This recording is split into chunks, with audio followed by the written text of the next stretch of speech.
Buonasera a tutti gli italiani, amici italiani che ti ascoltano, che ti vedono, che ti sentono da tutto il mondo. È un piacere iniziare questa nuova live Comites. Parlerò anche in portoghese, porque nós vamos transmitir em português. Um prazer muito grande, uma boa noite. Nós estamos aqui 7 horas no Comitês Rio Grande do Sul e hoje nós vamos trazer dois assuntos muito importantes. Obrigado pela sua participação. A nossa comunidade italiana, não só a comunidade italiana gaúcha, mas a comunidade italiana de todos os lugares que possa estar, é a que faz o crescimento dos nossos comitês ao longo do Brasil, enfim, mas também as lives. Nós temos aumentado cada vez mais a audiência a ponto de colocarmos no nosso canal do YouTube, porque cresceu tanto que o canal Zoom não comportava mais.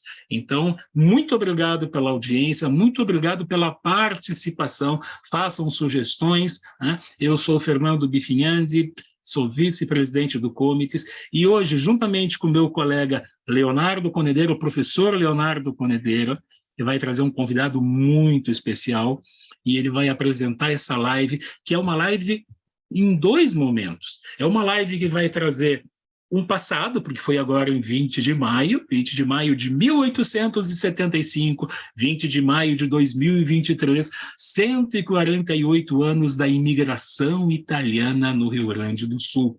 Mas também vai avançar um pouco, nós vamos nos antecipar a outra data muito importante, que é a nossa República Italiana. 2 de junho, e nós vamos fazer, nós como italianos, 77 anos da nossa república, que veio depois do referendo, e isso eu tenho certeza, a nossa primeira Constituição em 48, referendo 46, 48, e a República Italiana é nata.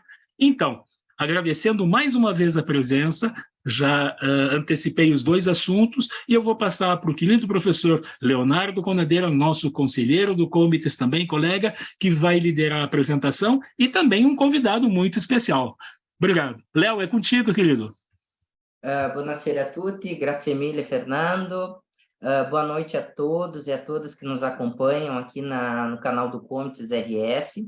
Né? Como já antecipou o nosso vice-presidente, caro conselheiro Fernando Bifinhandi, hoje trazemos essa proposta de live, né, que é justamente trazendo sobre dois acontecimentos importantes que marcam essa história, essa relação entre Itália e Rio Grande do Sul, né, que é, no caso, primeiramente 20 de maio, dia da etnia italiana no Rio Grande do Sul, né, e a questão antecipando o 2 de junho, que referente à República Italiana, também completa 77 anos nesse ano, e o 148 da imigração italiana, tido como uma data oficial. Até começo assim, porque justamente hoje o nosso convidado, o professor Antônio De Ruggiero, né, e também um nosso concidadão italiano da nossa circunscrição Rio Grande do Sul, né, que é uma felicidade trazer um profissional da área acadêmica e também um cidadão da comunidade italiana, né, para justamente tratar desse tema tão caro, histórico e social, sobre a comunidade italiana, né, que é tanto o 20 de junho, que é uma questão, como historiador, que muito debatida, né, na historiografia da imigração italiana no Rio Grande do Sul, e também a questão, até acredito, não mais importante, mas muito interessante e também muito pertinente, principalmente para nós que estamos no exterior, que é a questão da história da República Italiana, como a República nasce na Itália, né? Então, um pouco, o nosso querido e caro historiador Antônio De Ruggiero vai nos trazer um pouco como foi esse evento, claro, de uma forma mais sintética, didática, porque realmente os dois argumentos, as duas temáticas levariam aulas e aulas para a gente se estar, mas a ideia justamente é trazer uma temática cultural e histórica importante, né, sobre a Itália e a história do Rio Grande do Sul, né, também, e essa vinculação para a nossa comunidade que aqui reside, e também os demais colegas de outros cidadãos italianos em outras circunscrições no Brasil e no mundo que podem, através do YouTube, do Comites RS, nos acompanhar, né? Então, apresento o professor Antônio De Ruggiero, já há mais de 10 anos vive entre nós aqui no Rio Grande do Sul, é atualmente professor associado da Pontifícia Universidade Católica do Rio Grande do Sul, a PUC-RS, tem vários estudos, e a sua temática principal é sobre os estudos imigratórios entre Itália e o Brasil, especialmente Rio Grande do Sul, São Paulo, a imigração toscana no Brasil, por exemplo, que é um dos seus temas centrais, foi tema do seu doutorado, né, na Itália, né? Ele vem da famosa Universidade de Florença, né, onde foi sua formação, né, e nos brinda um pouco, trazendo muito a sua formação italiana, que nos ajuda a entender o que foi essa República Italiana, bem como nos últimos anos, né, também se dedica aos estudos migratórios no Brasil, né, e essa relação sempre frequente, né, de temáticas que remetem à história do Brasil e da Itália, né, através da imigração e outras relações internacionais entre Itália e Brasil. Então, agradeço ao professor Antônio por aceitar o convite do Comites RS essa noite, né, e passo a palavra agora para nos inicialmente tratarmos sobre o que foi esse 20 de maio de 1875, que é uma data emblemática para o nascimento e o começo da imigração italiana no Rio Grande do Sul, né? Então, professor Antônio, por favor, a palavra é sua. Boa Benvenuto noite. carissimo, benvenuto. Grazie a voi, è un grande piacere stare qui con due grandi amici, colleghi, persone per bene come voi. Agradeço muito pelo convite, realmente é um prazer conversar sobre dois assuntos tão importantes como vocês já levantaram, né? Quanto é importante lembrar estas datas, né? Não se trata só do discurso de celebrar a efeméride, mas é importante, na minha opinião, relembrar até com um público mais amplo, com um público não necessariamente acadêmico, aquelas que são as etapas importantes, né, da formação de uma cultura italiana no contexto do Rio Grande do Sul, né, uma cultura que claramente hoje não é mais ligada estreitamente, né, a um discurso de ligação forte com a Itália. Todos os descendentes de italianos hoje aqui no Rio Grande do Sul são brasileiros, né, são brasileiros que, porém, querem lembrar suas raízes, querem repensar também como os pioneiros, como seus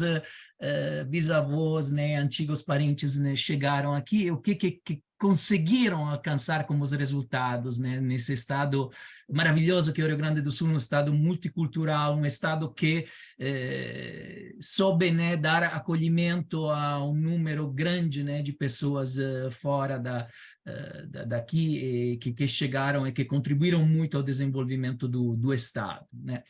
Uma das premissas que eu quero fazer, agradeço muito os colegas que, quando prepararam o folder também desse evento, não colocaram aquela que é a definição oficial, né, da celebração de 20 de maio, que foi criada lá, me parece, em 2001, né, o deputado Sartori, que criou esta celebração, né? Chamando, porém, esta celebração de Dia da Etnia Italiana. Eu não gosto muito, digo a verdade, eu sei que não tem nenhum discurso ideológico atrás disso, com certeza foi uma coisa que não pensada, né, acredito, mas realmente acredito que seja melhor definir como o Dia da Imigração Italiana, pois uma referência assim direta ao conceito de etnia pode gerar uma certa ambiguidade. Etnia não é sinônimo de raça, é claro, mas muitas vezes, na vulgada comum, né, se não for adjetivada, se não for complementada, né, esta palavra etnia às vezes pode remandar, né, te fazer pensar a um conceito de pureza cultural, pureza, digamos assim, homogeneidade de grupo, quando nós sabemos bem que a grande riqueza da Itália, até hoje, inclusive, né, aquilo que nós somos hoje como italianos, é a pluralidade de culturas que formaram, digamos assim, aquilo que nós somos hoje, né? A Itália sempre foi um país atravessado por vários povos, várias culturas, né? Na nossa gastronomia italiana, hoje se fala muito de um made in Italy gastronômico, mas na verdade este made in Italy, esta gastronomia, por exemplo, mas em qualquer outro setor, é filha de contaminações contínuas, né, históricas, que nós temos que valorizar, porque a riqueza da Itália, no contexto europeu de hoje, é justamente esta pluralidade cultural, né? E acredito que isso seja um valor, né? Seja um valor. Então, não sei se é conveniente falar de uma etnia italiana, principalmente pensando a estes imigrantes que chegaram lá na segunda metade do século XIX, que com certeza não tinha nenhuma percepção, né, de um conceito de etnia italiana. Pensamos que naquela época o país era recém-unificado, né? Muitas vezes as pessoas, os cidadãos italianos falavam dialetos, né, sotaques regionais, eles tinham dificuldade até em se comunicar a distância de poucos quilômetros, né? Então, as diferenças regionais, mas também as diferenças entre localidades, lugares, vilarejos, a poucos quilômetros de distâncias, eram bem comuns e são bem comuns até hoje, né? Na língua, nas culturas, nos valores, na comida, né? Como o Leonardo e o Fernando sabem bem, né? Conhecendo muito bem a Itália. Por isso eu gostei muito desta... eu mudaria mesmo este nome, eu não deixaria mais esta coisa da etnia italiana, eu colocaria Dia da Imigração Italiana, né? Justamente colocando uma data que é uma data simbólica, porque a data é dia 20 de maio de 1875, nós lembramos a chegada na colônia de Nova Palmira, na primeira légua lá de Nova Palmira, né, dos primeiros imigrantes italianos provenientes de um vilarejo perto de Milão, né, que se chama Omate, né, perto de Monza, na Brianza, né. Eram três famílias, e ficaram até hoje os nomes desses pioneiros, né? Porém, temos que sublinhar este aspecto que já o Leonardo, em parte, colocou, né? É uma data simbólica. 20 de maio de 1875 é uma data simbólica porque nós sabemos, como historiadores, que a frequentação, né, do Rio Grande do Sul por italianos começa já anos antes, né? Inclusive nas mesmas dinâmicas da imigração dirigida, organizada pelo governo imperial, depois também em concomitância com o governo provincial, mas em geral também mesmo nessa imigração dirigida, já nos anos anteriores, empreiteiros financiados pelo governo tinham trazido italianos no Rio Grande do Sul, muitas vezes provenientes de Montevideo, de Buenos Aires. Temos até um relatório muito interessante de um cônsul italiano que se chamava Pasquale Corte, que foi cônsul em Porto Alegre em 1884, que se lembrava a sua experiência que ele teve 10 anos antes, em 1874, em Montevideo. E ele se lembrava que quando era cônsul em Montevideo, ele tinha liberado vários italianos, né, em um período de crise lá no Uruguai. Esses italianos que viviam no Uruguai foram para o Rio Grande do Sul, né? Se declararam camponeses, porque a política do Rio Grande do Sul era de atrair famílias camponesas, mas muitas vezes não eram camponeses, então se dispersaram um pouco nas cidades da fronteira, tanto que nós temos as primeiras associações italianas no Rio Grande do Sul, não estão em Caxias, ou em Bento, ou em Garibaldi, mas estão nas regiões de fronteiras, com Uruguai e Argentina, Bagé, né, por exemplo, a primeira associação italiana em Bagé. Porém, isto não significa que não seja importante ter uma data símbolo, né? A data símbolo é a data de 20 de maio, porque realmente, com 20 de maio de 1875, começa aquele processo de colonização maciça, forte, né, com a chegada de imigrantes italianos, né, principalmente provenientes do norte da Itália, né. Os primeiros três que merecem ser lembrados são o Stefano Crippa. Stefano Crippa era um jovem, tinha 22 anos, né, casado com a senhora Natalina, com filhos, chegou... se diz, não sei se é verdade, pois às vezes esses dados, sabe, se perdem, tem contradições, se diz que estas famílias, o Stefano Crippa, junto com as outras famílias sempre da sua região de Omate, chegassem com um veleiro, né, com um navio, então, dos antigos mesmo. Depois de 3 meses e 8 dias de travessia, chegaram no Rio de Janeiro, né, do porto de Marselha, na França, para o Rio de Janeiro, e depois desceram até o Rio Grande do Sul. Não sei se é a verdade, se realmente foi uma viagem tão longa assim, com um navio tão antigo assim, mas é verossímil, é provável, né? Junto com ele, a família do Tommaso Radaelli, que era um senhor mais de idade, tinha 50 anos, né? Naquela época, ter 50 anos não era como ter 50 anos hoje, né? Ele tinha, então, já filhos grandinhos, né? Filhos adolescentes e até mais grandes. E o terceiro, Luigi Sperafico, que também tinha 46 anos, com a sua esposa e com muitos filhos. O Luigi Sperafico tinha vários filhos, né?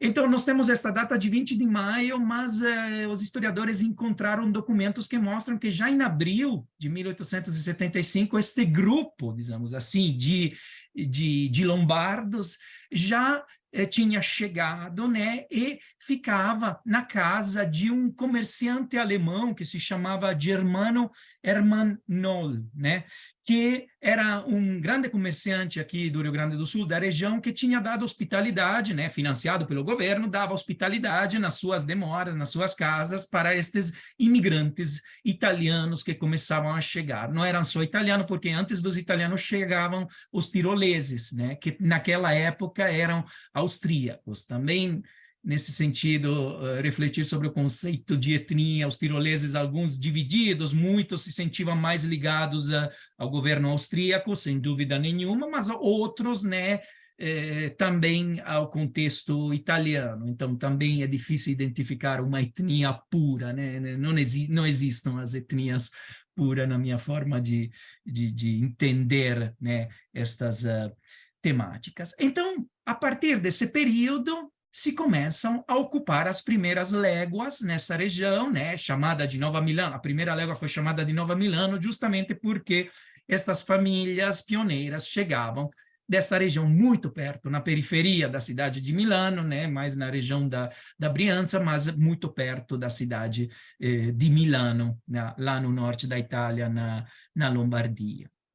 E aos poucos, com ritmos sempre mais acelerados, em poucos anos, né, nessa região, nessas primeiras 3 colônias da Serra Gaúcha, que eram Nova Palmira, Caxias do Sul, a primeira a ser habitada, né, a terceira a ser criada, mas a primeira a ser habitada por italianos, né, e depois com Dedé, que é hoje Garibaldi, Dona Isabel, hoje Bento Gonçalves, e depois sucessivamente a 4ª colônia de Santa Maria, distanciada mais no centro do Rio Grande do Sul, que na época era Silveira Martins, né? Aquela região de Silveira Martins. E depois, aos poucos, as colônias aumentaram também na direção norte até o estado de Santa Catarina. Mas as primeiras 3 colônias são estas da região, né, da Serra Gaúcha. Em poucos anos chegaram cerca de 100 mil italianos, né, através de um programa dirigido, né? Eu sempre faço questão, quando nós tratamos de comparar esta imigração com as migrações do presente, também em comparação com aquilo que está acontecendo na Itália, que está dando acolhimento, né, a muitos jovens imigrantes provenientes de várias regiões do mundo, em particular do norte da África, do Oriente Médio, e regiões do leste europeu também, né? E a comparação tem que considerar alguns fatores de diferenças enormes, né? Ou seja, a imigração dos italianos no Rio Grande do Sul foi um projeto político, organizado pelo Império, dentro da lógica, né, das mudanças que estavam acontecendo, em particular, já desde a independência, né? Os primeiros foram os alemães, que começam a chegar em 24, a formar as primeiras colônias, né? Depois, com a Lei das Terras, em 1850, nós temos também uma nova mudança importante no Império, com a projetação, né, eu diria que nós podemos definir esta do acolhimento de italianos, assim como de alemães, uma reforma agrária, uma verdadeira reforma agrária, pois realmente mudou a estrutura social também, e a estrutura também de determinadas zonas do Rio Grande do Sul. Não é todo o Rio Grande do Sul, é principalmente a metade norte, né?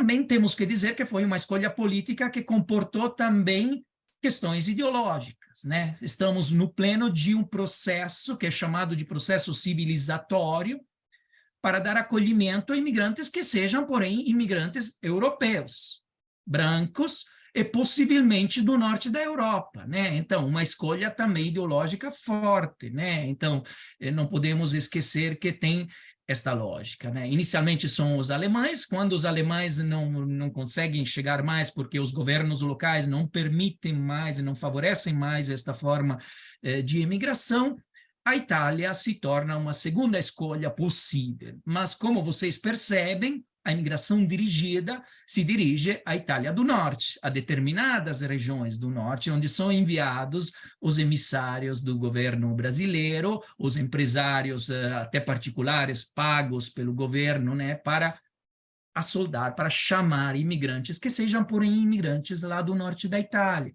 Por isso, nós temos uma colonização agrícola no Rio Grande do Sul composta quase exclusivamente por vênetos, trentinos, friulanos, lombardos, né, aquelas regiões do Trivêneto, como eram chamadas como são chamadas até hoje. Por quê? Porque até 1866, aquela região do norte da Itália era uma região administrada diretamente pelo Império Austríaco, então também seus habitantes eram muito mais parecidos com os alemães do que com os italianos do sul. E aqui voltamos ao conceito de etnia, que não faz muito sentido, porque nós estamos vendo grandes diferenças entre italianos das diferentes regiões, lugares, né, da península.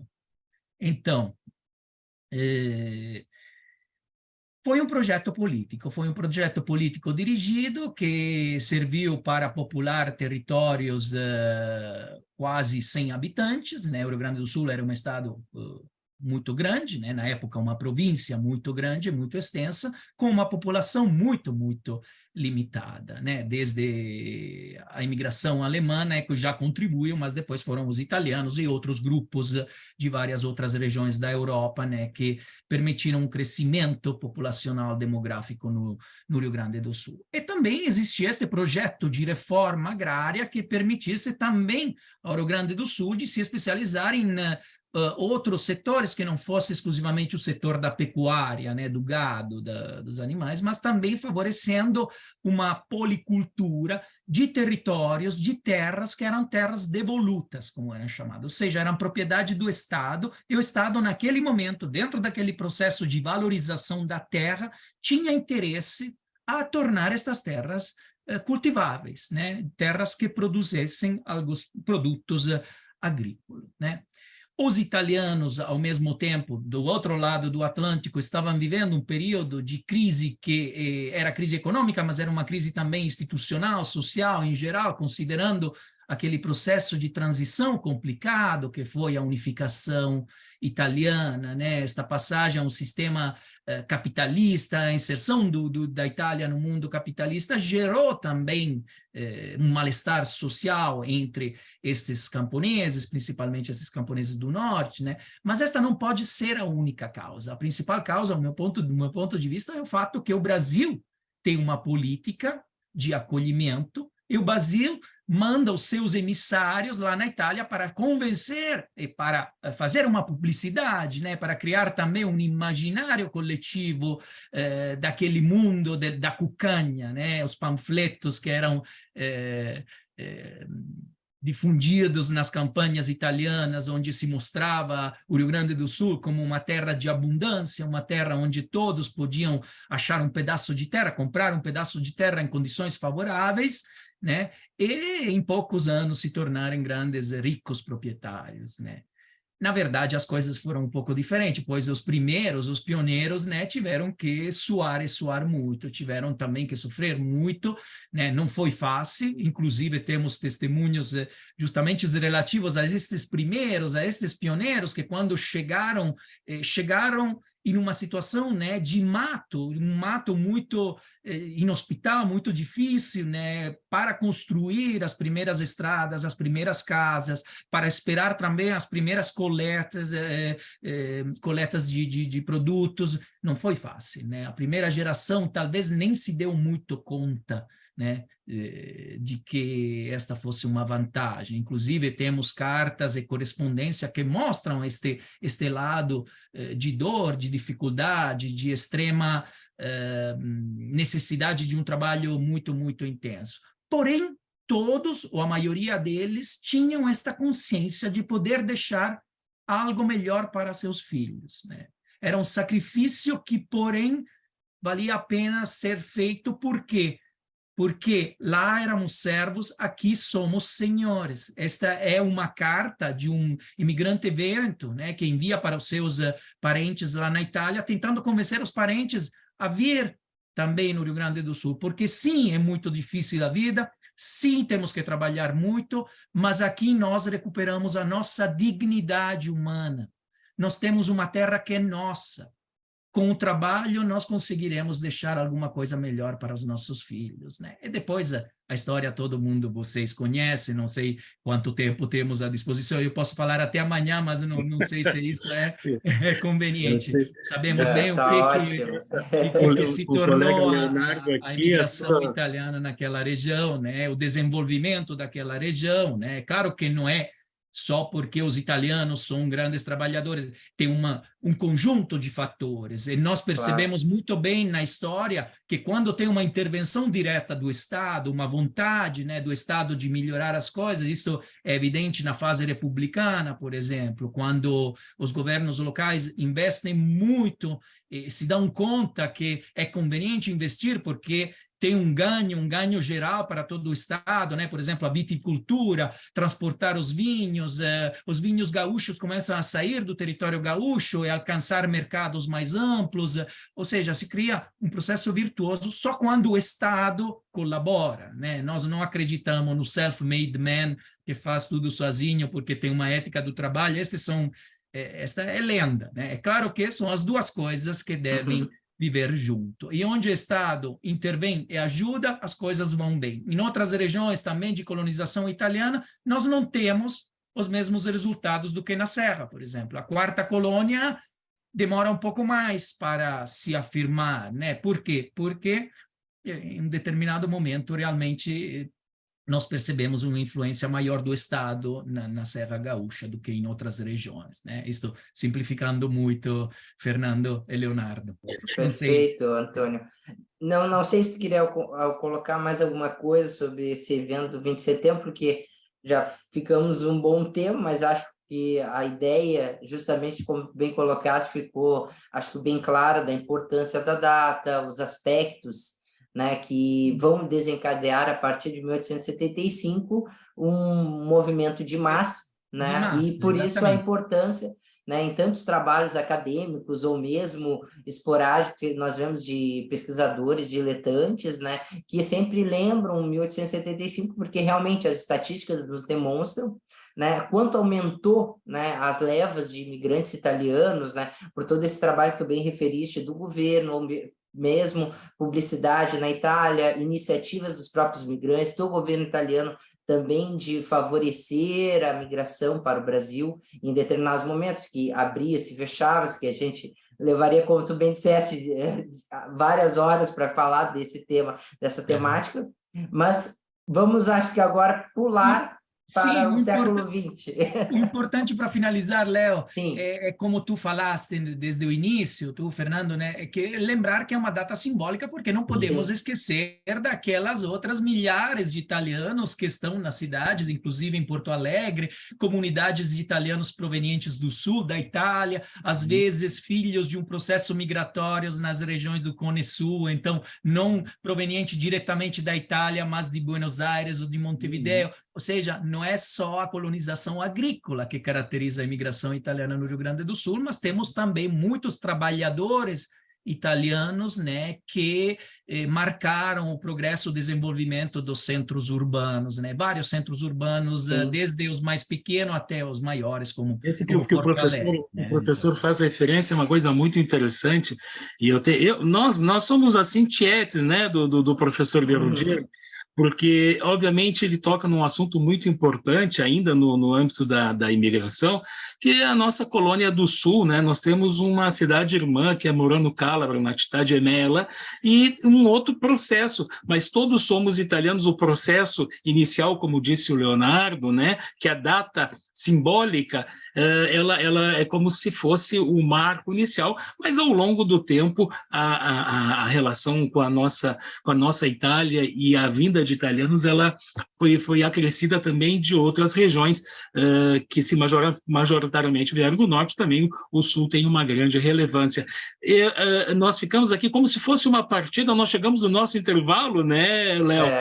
Agora Isso. nós vamos dar um salto de umas boas décadas, não é, professor de Mais de Rogério? 50 anos, né? Exatamente, que o professor nos trouxe essas informações preciosas, e por mais que nós tenhamos um conhecimento por leitura, o professor de Ruggiero sempre agrega alguma informação a mais, ou seja, é um pesquisador, é um garimpeiro da notícia, da informação. O Leonardo é outro historiador, e para nós do Comites é uma honra ter o Leonardo conosco, e também Imagina. ter o professor de Ruggiero, a Pontifícia Universidade Católica, enfim, agrega toda essa informação à nossa bagagem. O Léo conduz agora na segunda parte, porque a gente dá esse salto, né, Léo? Agora o professor de Ruggiero já vai entrar numa Itália que já foi unificada, numa Exato. Itália que começa a dar demonstrações que não tinha mais interesse no reino, e sim na república, né? Tudo com vocês. Perfeito.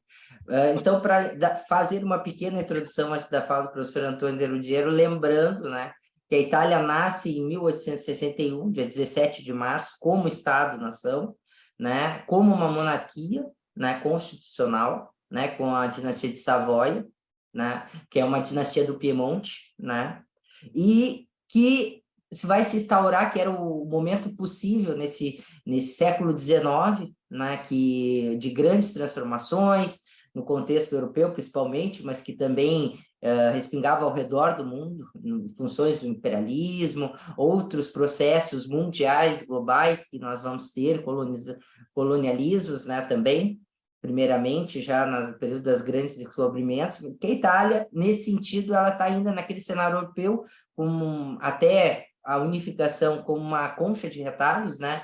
Ou seja, a Itália hoje, como nós conhecemos, eram vários reinos, né? Diferentes, o reino das duas Sicílias, o reino das duas Sardenhas, os ducados, né? Em vários, o ducado da Toscana e outros tantos reinos que formavam que é hoje a Itália, né? Fora esse período austríaco, como o professor já introduziu, do Trivêneto, né? E no próprio ducado da Toscana, a influência austríaca muito forte no centro-norte da Itália, né? Então, e que mostra que essa diversidade, que hoje, como ele bem lembrasse, o Made in Italy, né, é filho dessa tradição, né, que é essa diversidade cultural que foi ao longo do século, desde a antiguidade até a contemporaneidade, né? Mas, chegando ao século XIX, nós temos a Itália criada, e um movimento que vai paulatinamente criando uma sociedade, né? Tanto que o Massimo d'Azeglio, um famoso jornalista, quando se dá a unificação italiana, nos primeiros anos diz: "Fatta Italia, adesso dobbiamo fare gli italiani". Ou seja, a construção de uma população italiana, né? Dos cidadãos italianos, né? Então, esse percurso vai se dar no final do XIX, início do XX, sempre com a monarquia. Mas nós vamos ter um grande incidente que vai marcar também, sempre nesse período, uma divisão entre republicanos e monarquistas, né? A Itália nasce monárquica, mas também com ideais republicanos, né? O próprio Garibaldi, que é o herói dos dois mundos, que vai ser um personagem muito importante da unificação italiana, a partir da década de 1860 até 70, né? Com a unificação, a brecha de Porta Pia, em 20 de setembro, a tomada de Roma, mas sendo mesmo com ideais republicanos, né? Ele vai tentar justamente ajuda a criar uma Itália que, naquele contexto europeu, precisava ser, pelas questões, né? Vários historiadores estão de acordo que não teria outra alternativa que se formar uma nação monarquista, na Itália, sem nascer uma monarquia constitucional, né? Naquele contexto europeu de meados do século XIX. Mas o desejo republicano sempre foi uma luta de muitos italianos, organizações como Garibaldi, Mazzini, né, que é um personagem muito importante da unificação italiana, e também desse pensamento republicano, né, que vai, no futuro, embasar a República Italiana, né? Então, mas a República Italiana, se nós temos a Itália se formando em 1861, nós vamos ter só a República em 1946. Para não discorrer em todo esse período, né, claro, eu falar, o professor Deodier talvez nos brindar mais o que foi aqueles anos dos meados da Segunda Guerra Mundial e o que pôde, né, favorecer esse surgimento da República Italiana, né? Nós temos 77 anos de República, né? Mas que nasce só em meados da década de 40 do século passado. Professor Antônio, então,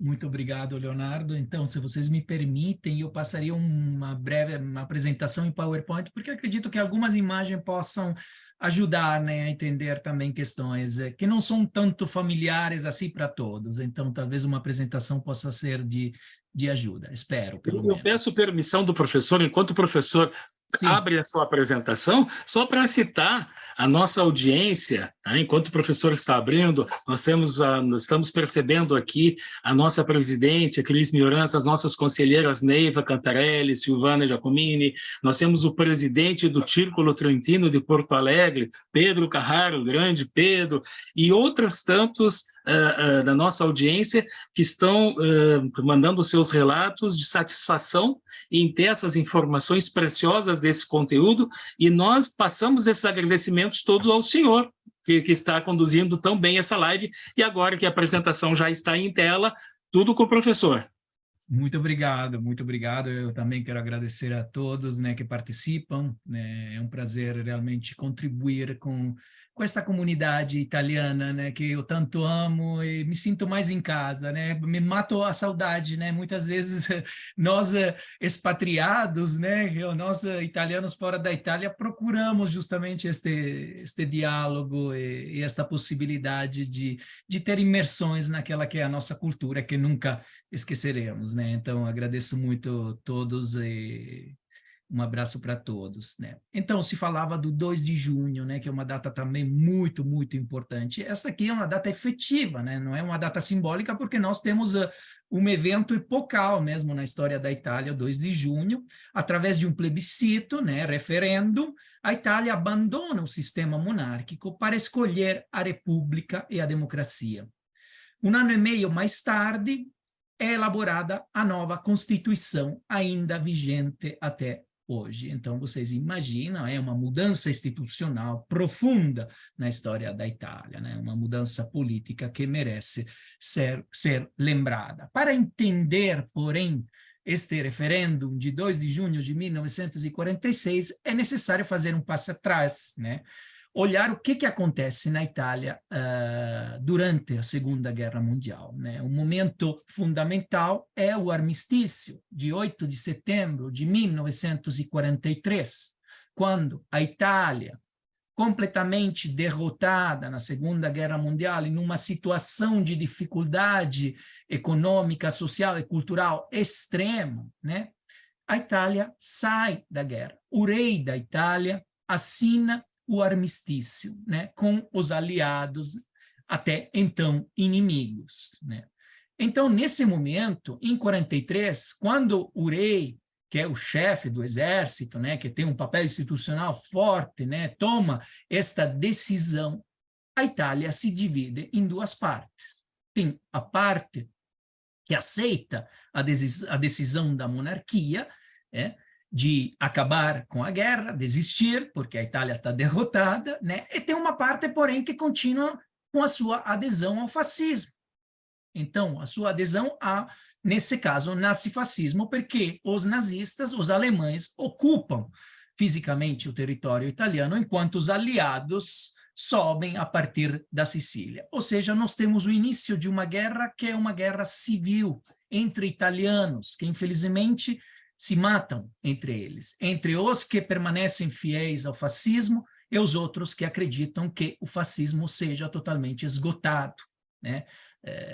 As condições de extrema pobreza, as condições de fome fizeram que muitos italianos abandonassem aquela que era a direção do fascismo, que até então tinha mantido um relativo consenso. Depois podemos discutir se o consenso era efetivo ou baseado na violência, mas existiu por muito tempo um consenso, né, ao fascismo na Itália. Com certeza, as derrotas da Segunda Guerra Mundial determinam uma mudança de clima, uma mudança profunda do clima político institucional no nosso país, né? Então, nós temos que pensar aquele Comitê de Libertação Nacional, que é um conjunto de partidos políticos antifascistas que começam nesse clima de mudança, né, nesse clima de armistício da Itália, começam a pensar o futuro da nação. Começam a pensar a possibilidade, né, de reconstruir uma Itália diferente, uma Itália democrática, uma Itália que tenha a possibilidade de expressão democrática através da organização dos partidos, né? Nesse contexto, o primeiro governo é um governo provisório, Badoglio, que é um general do exército italiano que assume o governo na hora em que é destituído o governo fascista, né? Sucessivamente temos a formação de um governo que é chamado um governo de unidade nacional, em 1944, né?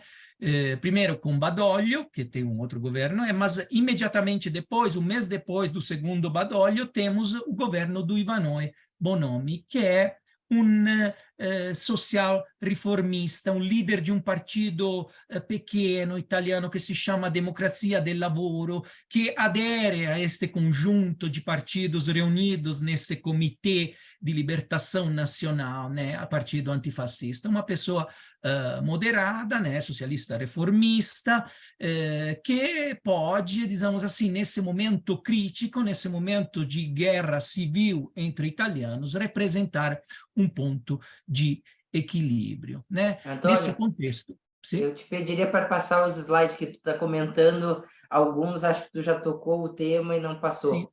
Não passaram? Eu estou passando, na minha tela Ah, estão passando, mas na de uhum, vocês não. Vou ver como tá fazer. certo. Não sei o Até, que até aconteceu. colocar, de repente, em tela cheia, talvez fique mais Isso. fácil. Sim, já está em tela cheia. Me digam agora se vocês veem alguma mudança. Não? Não. Não. Não. Então, vou sair e vou É, colocar talvez de entrar de novo. novo. Que eu imaginei que tu estava Que bom comentando que tu me e... Sim, avisou É, aqui. os slides iam contando É isso. verdade. Não sei Eu o que está. imaginei que estava ali pelos slides, ali as imagens, que dava para ver que tu já estava comentando desses eventos, até para o pessoal ter uma ideia dos Sim. Não que não personagens estivesse e dos clara a eventos, sua claro. exposição, estava bem Não, clara, só mas que com as imagens fica melhor ainda, né? vocês estão vendo alguma coisa agora? Na mesma situação, professor.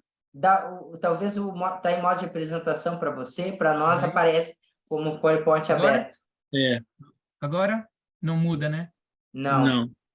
Talvez deixar no modo, ir passando slide a slide.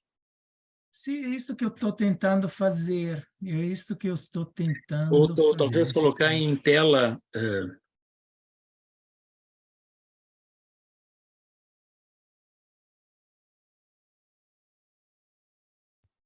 Agora sim, Maravilha.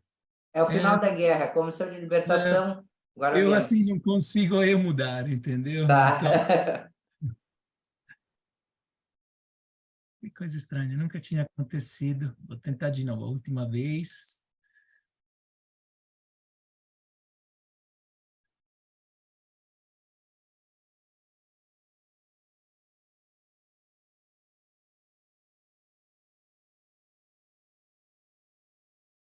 Nada, Volta para aquela inicial do PowerPoint. não muda, né? Não. Estranho. Que pena. Então faça como preferir, tranquilo. É, Vou a tentar assim. tecnologia nos trouxe esse contratempo, mas não tira o brilhantismo da sua Isso. exposição. É uma pena. Não sei realmente como, porque não tenho muitas opções.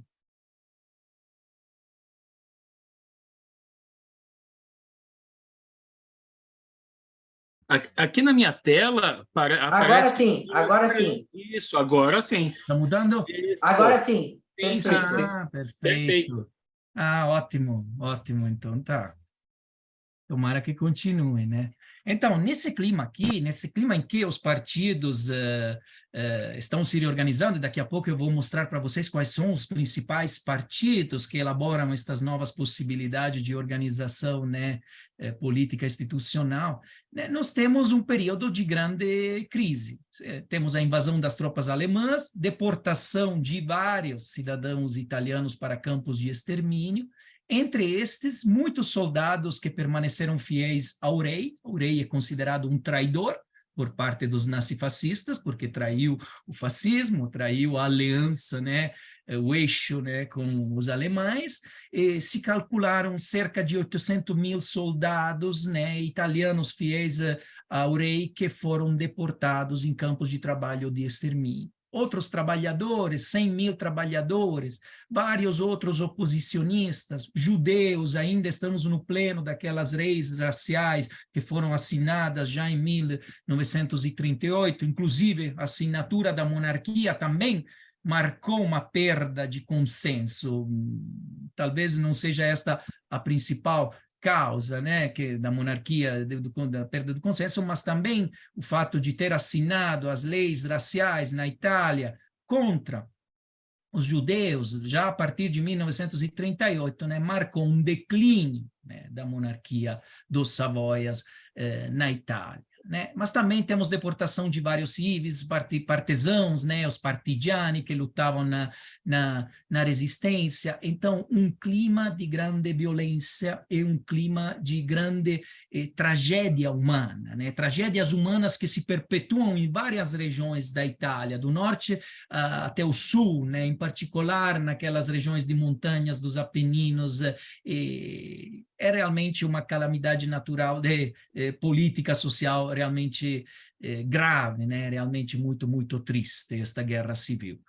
Inclusive, não podemos esquecer que o rei, na hora que assinou o armistício, lá em 1943, a prima ideia que teve foi aquela de fugir de Roma para se refugiar em Brindisi, no sul da Itália, né? Também esta escolha foi vista, né, como algo provocatório, como algo errado, né, pela maioria da população italiana. Foi vista quase como uma traição do rei, que assina o armistício, mas que depois não protege a sua população, né, dentro da capital de Roma, né? Então, estes partidos que se organizam no Comitê de Libertação Nacional são partidos claramente antifascistas, né? São partidos que estão propondo alternativas antifascistas para o futuro da Itália, né?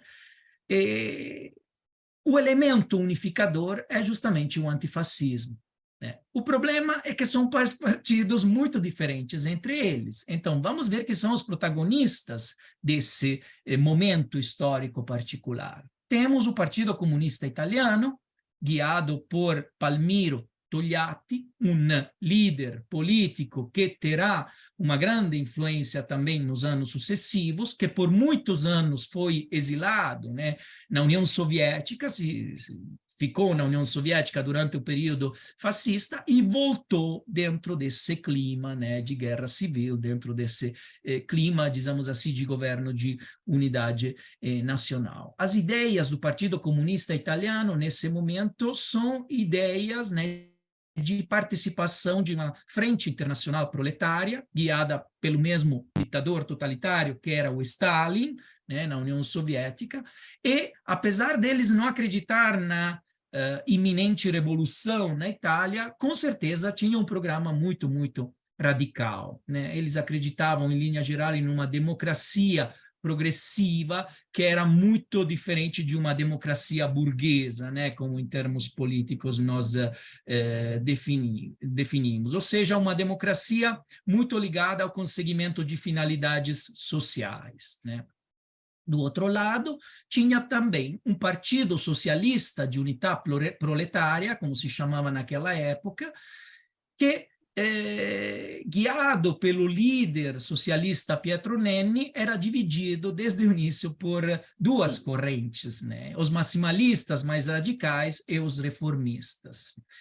Tinha uma base de massa, principalmente no centro-norte da península, né? Enfim, o partido principal, no sentido que era um partido mais moderado, que tinha uma base camponesa muito ampla, mas também uma base pequeno-burguesa, que era a democracia cristã, guiada pelo grande líder Alcide de Gasperi, que era um pouco o sucessor daquele importante padre, né, que era o Dom Luigi Sturzo, que fundou nos anos anteriores o Partido Popular Italiano de inspiração católica, mas com um catolicismo social, digamos assim, tanto que ele também foi, em parte, né, enfrentado pelo fascismo, foi sugerido também pelo mesmo Papa de se exilar, né, foi por muito tempo fora da Itália, porque naquele período era muito perigoso conduzir uma política desse tipo. Então, são os católicos, né, que acreditam na igualdade dos cidadãos, solidariedades e valores da tradição cristã católica. É um partido moderado, podemos dizer. Não são só esses aqui os partidos do CLN, do Comitê de Libertação Nacional, tem outros partidos menores, né, como o Partido de Azione, que é um partido também de inspiração social-democrática, mas que não conseguiu atrair um grande público, não teve um grande consenso, pois era um partido fortemente intelectualizado, né, muito ligado a uma elite intelectual. A Democrazia del Lavoro, que era o partido do Ivanoe Bonomi, e ainda persistiam os liberais, os republicanos e também os monárquicos, né, que queriam salvar a monarquia. Antifascistas, né, claramente nesse momento, mas ligados ainda a uma visão, né, ligada à monarquia dos Savoia.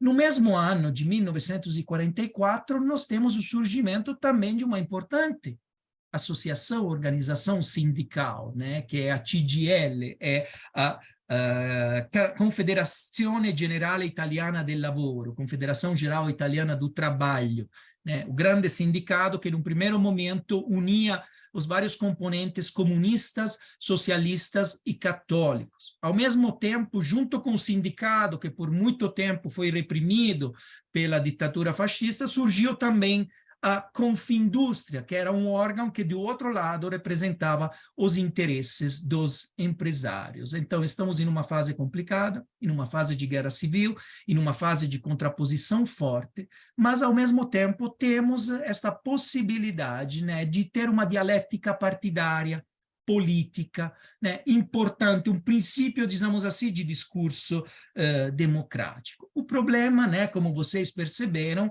é esta excessiva, talvez, fragmentação partidária que nós temos dentro da Itália, que se mantém como uma constante ao longo de toda a Primeira República. A Primeira República é o período que vai do referendo, né, de 2 de junho de 46 até o final do século XX, né? A Primeira República, que manifesta justamente, muitas vezes, esta tendência a um pluralismo excessivo de partidos, né, que faz bem, em um certo sentido, à democracia, mas, ao mesmo tempo, muitas vezes na Itália, este pluralismo se declina em um consociativismo, ou seja, em lógicas, digamos assim, de associações entre partidos para manter o poder ou para alcançar o poder, né, dentro lógicas, às vezes, também de negociações contingenciais, que às vezes comportavam também uma corrupção sistêmica, onde interagiam corporações, forças econômicas, forças sociais, mídia, né, meio de comunicação, etc. Ou seja, não sempre esta pluralidade de partidos foi virtuosa na história da Itália. Esta é uma pena. Mas, em geral, mantendo o foco sobre o nosso período, né, a Itália sai, enfim, da guerra como país derrotado, né? É um país completamente derrotado no final da guerra, um país que, dentro desse fermento político novo, né, também tem uma crise econômica e uma crise social muito, muito profunda.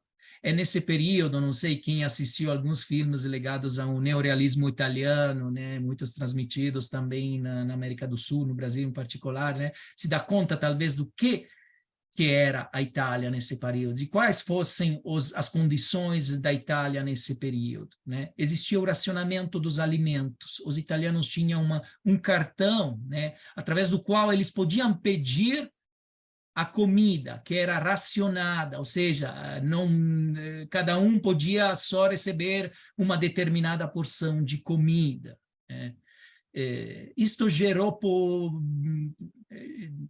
dinâmicas de contrabando muito profundo, né? Principalmente naquelas regiões onde já existia uma malavita, onde já existiam problemas de criminalidade organizada, né? O contrabando era na ordem de todos os dias, era algo que infelizmente caracterizou este período terrível, né? Quando se criou também um mercado negro dos alimentos, né? Nas campanhas também começavam movimentos sociais de ocupação de terras particulares, né? A ação repressiva do governo foi muito, muito forte nesse período, né? Criando também uma crise institucional forte, tanto que teve nesse momento também uma mudança de governo. É a partir dessa crise geral da Itália do pós-guerra que teremos o primeiro governo de Alcide De Gasperi, que era considerado naquele momento o homem que talvez pudesse resolver melhor a situação, sendo um moderado, sendo um católico, tendo um consenso que parecia maior em relação aos outros líderes políticos. Organizou um governo, então, em 1945, onde participaram também as outras forças, né, antifascistas clássicas, como o Partido Socialista de Pietro Nenni e também o Partido Comunista de Palmiro Togliatti. Foi este o período, né? Palmiro Togliatti era o ministro da Justiça no primeiro governo de De Gasperi, foi este o período lembrado pela escolha muito importante de dar uma anistia, né, que evitava o expurgo político de todos os comprometidos com o fascismo, né? E foi nesse contexto aqui, nesse governo aqui, que se organizou aquele movimento e se começou a pensar a necessidade de organizar um plebiscito popular, um referendo, né, na data do 2 de junho, pensado para o 2 de junho de 1946, para interrogar os italianos diretamente sobre a escolha que eles queriam fazer em relação a decidir entre monarquia e república, né? Qual sistema institucional teria as condições melhores para reconstruir o país e para criar uma nova etapa de desenvolvimento no país. No mesmo período, se criou também a ideia de formar uma Assembleia Constituinte, né? Uma ideia de criar uma nova Constituição, né? Depois do Estatuto Albertino, que era vigente desde 1848, né? Quase 100 anos de vida, aquela velha Constituição do Ressurgimento, né? Na época do Ressurgimento, que teve a sua importância, claramente, mas era uma Constituição velha, né? A ideia era criar uma Constituição nova que pudesse até proteger o país, a Itália, de possibilidades ditatoriais, como aconteceu nos últimos anos. Então, era uma Constituição, e foi uma Constituição pensada também dentro daquele contexto. É claro que depois eu falo um pouco melhor dessa Constituição. Então, se pensa, é definida a ideia do plebiscito de 2 de junho de 1946. Em maio, 9 de maio do mesmo ano, o rei Vittorio Emanuele III, né, que sabia muito bem de estar em uma situação difícil, né, o rei que tinha fugido para o sul da Itália, o rei que tinha tido um comprometimento muito grande com o fascismo, o rei que não gozava mais daquele consenso grande, né, que os italianos deram à dinastia de Savoia depois da unificação, ele pensou bem de abdicar a favor do filho, né? Esta escolha foi uma escolha claramente política, estratégica, para tentar salvar a monarquia, né? Então, nós teremos um rei que é chamado o Rei de Maio, que é Humberto II, filho do Vittorio Emanuele III. Por que o Rei de Maio? Porque ele foi rei justamente no mês de maio, um único mês, do 9 de maio de 46 até 2 de junho de 46, quando o êxito do referendo foi a favor da República, né?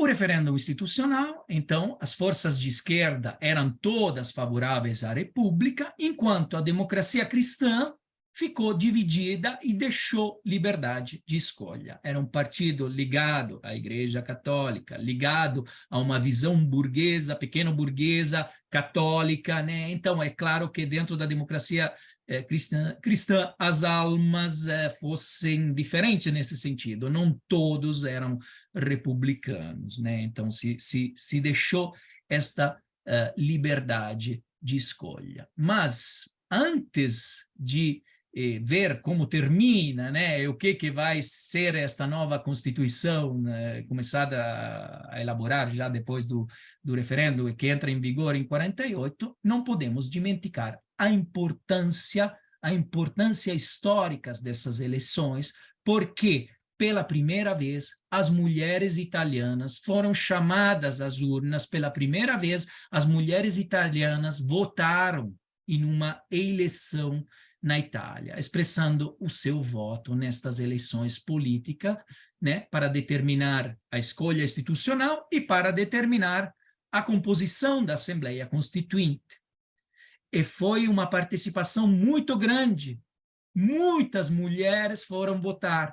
90% dos italianos que tinham direito votaram, né? Isto também dá o sentido, né? Te dá o sentido de quanto realmente este período é um período histórico, é uma virada histórica importante. Nós, hoje em dia, quando assistimos às eleições de hoje no nosso país, nós percebemos quanto os italianos, assim como tendência geral, não só dos italianos, né, do período mesmo, tenham um desamor pela política, né? Quantos que têm direitos de votar hoje não votam porque a política não sabe mais responder aos problemas concretos da sociedade. Nesse momento, era necessário ir às urnas. Nesse momento, se fazia a Itália, se fazia a nova Itália, se abria um novo curso, né, necessário para se erguer e para criar um processo de desenvolvimento. E as mulheres votam, né? E as mulheres pela primeira vez vão votar, né? Aqui temos o rei Humberto II que vai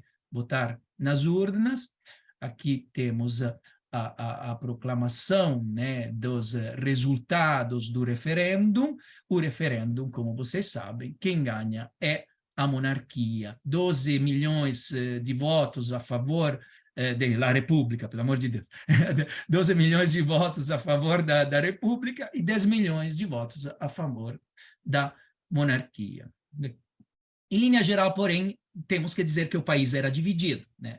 Os monarquistas alegaram também irregularidades, na verdade, não foi uma eleição fácil, né? Não sabemos, até como historiadores, temos pareceres contrastantes, provavelmente, talvez, teve irregularidades. O dado político qual é? Que a Itália, sim, era dividida entre um sul a favor da monarquia e um centro-norte mais propenso à república, mas o verdadeiro dado político, na minha opinião, é o fato que uma monarquia como a monarquia do Savoia, que tinha feito a Itália, que tinha erguido mesmo o país, a unificação italiana, que tinha mantido por muito tempo um amplo consenso popular, tinha perdido, nesse momento histórico, este consenso, né? O mesmo rei Humberto II, antes das eleições, falou, olha, eu quero ganhar, mas quero ganhar com muita distância, né? E não foi assim. Empataram, não sei, ganhou a República porque ganhou a República, essa é a história. Então, nós consideramos a história. Mas também, em caso de um empate, a monarquia se saía muito enfraquecida, muito, muito enfraquecida. Era claro que se abria um período novo. Até Isto pode ser contemplado quando nós vamos ver os dados da Assembleia Constituinte, né? Nós percebemos que as eleições, aqui é objetivo, deram uma maior força em percentual aos partidos que apoiavam a República, né, de certa forma. E as forças de esquerda, o Partido Socialista, que ainda era o PCU, né, o Partido Socialista de Unidade Popular, 20%, e o Partido Comunista, 19%. E a democracia cristã estava dividida, mas tem 35% e terá uma contribuição importantíssima na formação da nossa amada Constituição italiana. Mas uma questão que realmente para mim é importante, né? Eu quero talvez concluir com estas mulheres, estas duas mulheres utilizadas como exemplo, né? Aqui eu queria mostrar para vocês um depoimento da Nilde Iotti, que foi sucessivamente, em anos bem mais recentes, presidente dona da Câmara dos Deputados, a primeira presidente mulher da Câmara dos Deputados, que votou no referêndum de 46 e tinha, me parece, 26 anos de idade, então muito jovem, né? E quero deixar um depoimento da Nilde Iotti, que era do Partido Comunista, que foi a primeira presidente mulher da Câmara dos Deputados, como falamos, mas também eu deixo um depoimento para vocês de uma pessoa mais que vinha de baixo, uma costureira, uma mulher costureira italiana que também, então, não pertencia a uma elite intelectual, não pertencia a nenhuma elite política. Vamos ver as sensações que as mulheres tiveram nesta importante data, né? Vou ler em italiano porque acredito que se mantém mais o sentido, vou fazer isto bem de forma devagar, né? Nilde Iotti, depoimento, un anno depois do referendum. Meno di un anno è passato dalle prime elezioni democratiche in Italia, meno di un anno dal giorno in cui le donne italiane sono uscite dall'intimità delle case per recarsi a compiere per la prima volta nella storia del nostro paese il loro dovere di cittadini.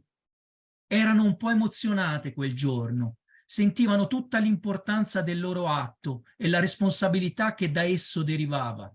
Sentivano la gioia di essere finalmente libere, come italiane e come donne, e quella scheda su cui mani incerte o sicure tracciavano una croce era per loro un simbolo di democrazia, di libertà e di aspirazione finalmente realizzate. Elena Giandrini, costurera, sarta della provincia di Pavia. Ho sentito un'emozione forte perché era la prima volta che le donne votavano. A dire il vero è stata un'emozione l'idea di andare al seggio. Mi sembrava anche di avere paura, ecco, diciamo così, di sbagliarmi. So che ero molto anche contenta di votare, perché pensavo che il voto contasse. Mi sono fatta persino il vestito nuovo quel giorno, per essere tutta in ordine. L'emozione è stata forte, anche perché avevo paura di sbagliare, tant'è che quando stavo per uscire dalla cabina sono ritornata dentro per vedere e controllare se veramente avevo fatto giusto. E quindi io voglio concludere con queste parole, que quero concluir com estas palavras, né, que me emocionam e que me dão um sentido e também um pouco orgulho, né, de ser italiano e acredito que seja importante salientar que esta Constituição, né, tem alguns elementos que talvez mereçam ser lembrados, né? Era uma república ligada aos valores de liberdade, de democracia, que surgia do encontro de diferentes tradições culturais, né? É importante lembrar este pluralismo também cultural, né, que converge na Assembleia Constituinte e sucessivamente na Constituição italiana, né, e que entra em vigor em 48. Temos a tradição católica, mas também a tradição marxista e a democrática liberal. Temos como ponto, como pilar, a valorização do conceito da pessoa humana e de um Estado social, né, que pudesse garantir uma maior inserção daquelas classes sociais que por muito tempo permaneceram um pouco fora dos jogos políticos, né, no nosso país. E apesar de ter esta forte contraposição ideológica, né, que era em linha claramente com a atmosfera da Guerra Fria daquele período, é claro que não foi fácil, né, construir a democracia na Itália, não é que com uma Constituição que é uma intenção, né, um projeto de intenções, nós resolvemos os problemas. Foram muitos os problemas que surgiram também depois da elaboração da Constituição italiana.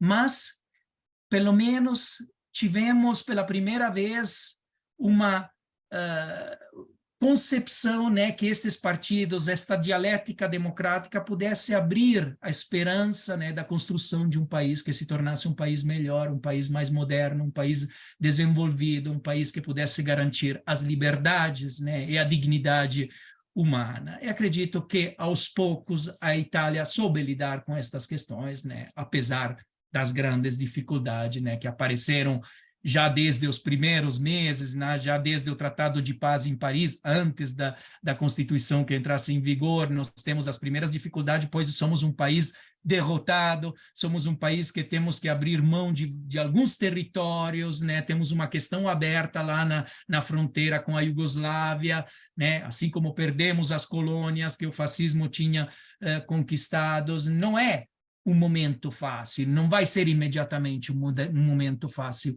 na história, mas, com certeza, acredito que este plebiscito, que hoje celebramos, longe de resolver imediatamente os problemas de um país exausto, um país acabado, criou, porém, as condições de uma retomada democrática e de uma esperança de desenvolvimento. Por isso, nós estamos aqui para lembrar esta data e para festejar, né, porque merece ser festejada. Então, agradeço os meus colegas e amigos. E agradeço a todos vocês que estão escutando. Muito obrigado. Grazie mille, professor Antônio. Agradecemos muito pela grande exposição e aula, né? Mesmo que rapidamente, porque teria, como você explanou, são vários detalhes que você conseguiu sintetizar, né, em alguns minutos para nós, né? Que é muito importante, acredito, porque realmente em alguns minutos você conseguiu constituir vários meses importantes e emblemáticos entre os anos do final da guerra e o início dessa nova Itália, né, que é a Primeira República Italiana. Lembrando que a Primeira República termina na década de 90, né, como você referiu no início, né, com Tangentopoli, que é um outro período ainda que está em estudo, que é muito amplo, né, e com vários complexos, né, mas que nós estamos na Itália atualmente na Segunda República, né, mas conhecida um pouco como historiadores, sociólogos, antropólogos entendem, né, o contexto político que mudou no final da década de 90, mas que também coloca como é uma Itália que sai de um período, um revés, que é uma guerra, com muitas dificuldades, mas que tenta, através da República, de uma nova Constituição, justamente formar um novo país, mas reconstruir um país, né? A partir de novas bases, a partir de uma experiência negativa que foi o fascismo, né? E que não é só a Itália que sofre, mas vários países do continente europeu e suas reverberações nas Américas, né? Na Ásia e África, né? E como é um período para a Itália, o 2 de junho, até a questão do sufrágio universal, com o voto feminino, que é uma questão muito importante, que às vezes até grande parte dos italianos que não têm tanto acesso à história da Itália, né, tem essa dimensão principalmente aqui do Brasil, que as mulheres italianas votaram depois das brasileiras, né? Então, que era uma luta já de anos, né? De muitos partidários sendo homens ou mulheres na Itália, dessa participação feminina nas eleições, né? E também a importância de uma Itália mais plural, né? Socialmente mais inclusiva, com certeza. Né? E acho que a sua exposição nos brindou, mesmo que, obviamente, com muita síntese, né? Acho que levaria, como diz, horas ou dias para a gente digerir cada ponto, mas acredito que foi muito didático e claro para vários dos nossos cidadãos e ouvintes aqui, né, no canal, e que vai ficar registrado para quem quiser justamente ver ou passar para um amigo, né? E lhe agradecer. Não sei se o Fernando gostaria de fazer alguma colocação. Eu gostaria de agradecer, e sempre muito difícil ser o último a falar, porque os dois colegas aqui realmente sintetizaram, e a palavra síntese é um termo muito importante, porque, como disse o colega Leonardo, poderíamos ficar horas e horas, talvez não, seguramente o mérito das lives, como em tudo, é essa visão macro que o professor de Ruggiero apresenta, e possibilita que exista um interesse maior das pessoas em procurar esses dados. O professor do Ruggiero pontuou, e não foi fácil realmente, mas ele pontuou de maneira que as pessoas podem buscar hoje, com o auxílio da internet, se desejarem se aprofundar, aprofundar nesse assunto, mas, sobretudo, as vitórias. E não podemos até fazer essa referência, né? Hoje nós temos uma primeira-ministra italiana mulher, que é Giorgia Meloni, ou seja, no início da República, o voto feminino, nós temos uma senhora, enfim, uma dona del potere. E nós só queremos agradecer muito ao professor De Ruggiero, ao querido Leonardo Onedeiro, ao professor Leonardo, à nossa audiência, aos nossos conselheiros que estiveram conosco, ao público, e muitos desses assuntos que vieram como sugestão, né? Porque, claro, nós temos datas pontuais, mas todos os participantes que desejam, o Comitato degli Italiani all'Estero do Rio Grande do Sul está à disposição, nós temos os nossos e-mails, o nosso canal, como disse o Leonardo, vai ficar gravada essa live, e nós vamos voltar. Professor De Ruggiero, o senhor como se diz, carta marcada nossa, vai estar sempre conosco, porque é muito importante nós termos o nosso grupo, né? E o nosso grupo é bastante amplo, de pessoas com a capacidade, com a capacidade de expressão e conhecimento, né, para trazer essas informações. Então, nós não temos mais nada que fazer que senão agradecer e esperar que nós tenhamos a nossa próxima live com a participação de todos. Um abraço especial a todos, não é?